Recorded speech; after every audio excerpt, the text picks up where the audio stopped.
وقت کا کہنا ہے کہ میں کل پھر نہیں آؤں گا. مجھے خود نہیں پتا کہ میں تجھے ہنساؤں گا یا پھر رلاؤں گا. آج مجھے جس موضوع کو موتیوں میں پیرونا ہے وہ ہے گیا وقت پھر ہاتھ آتا نہیں. وقت عمل کی روانی، وقت ارتقائے حیات، وقت سفر کی کہانی ہے. بڑے سے بڑا مفکر، مدبر، محقق، مؤرخ، ادیب یا ڈاکٹر ہو اور وقت کی قدر کیے بغیر اتنا بلند بالا منصب پر فائز ہو، ایسا ہو نہیں سکتا. رسول صلی اللہ علیہ وآلہ وسلم نے فرمایا کہ زندگی میں 2 چیزوں کی قدر کرو، ایک صحت اور دوسرا وقت.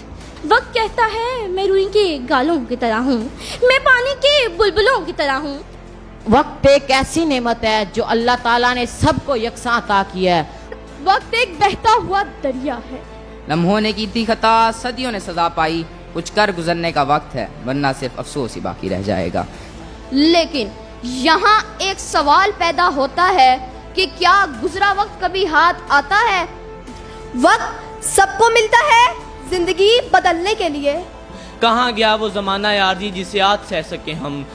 گھڑی پہ چلنے والی سوئی کی ٹک ٹک بس ایک آواز ہی نہیں. وقت کے کوہو بیاباں کو رفتار کی تیزی سے طے کر کے. وقت وہ انمول تحفہ ہے جو نہ کسی کو زیادہ ملتا ہے نہ کسی کو کم. وقت کی خاص خوبی یہی ہے، وقت اچھا ہو یا برا گزر ہی جاتا ہے. ہر لمحے قیمتی سے بیکار نہ سمجھو. قدرت کا کارخانہ وقت کی پابندی کی گواہی دے رہا ہے کہ گیا وقت پھر ہاتھ آتا نہیں. کبھی کبھار تو دل کہتا ہے کہ کاش وقت کو روک سکتی. حضرت علی کا قول ہے، وقت اور دولت تو ایسی چیزیں ہیں جو انسان کے اختیار میں نہیں. وقت ایک تلوار کی مانند ہے، اگر تم اسے نہیں کاٹو گے وہ تمہیں کاٹ دے گی. کامیاب لوگ اور ناکام لوگ دونوں کو ایک جیسا وقت ملتا ہے.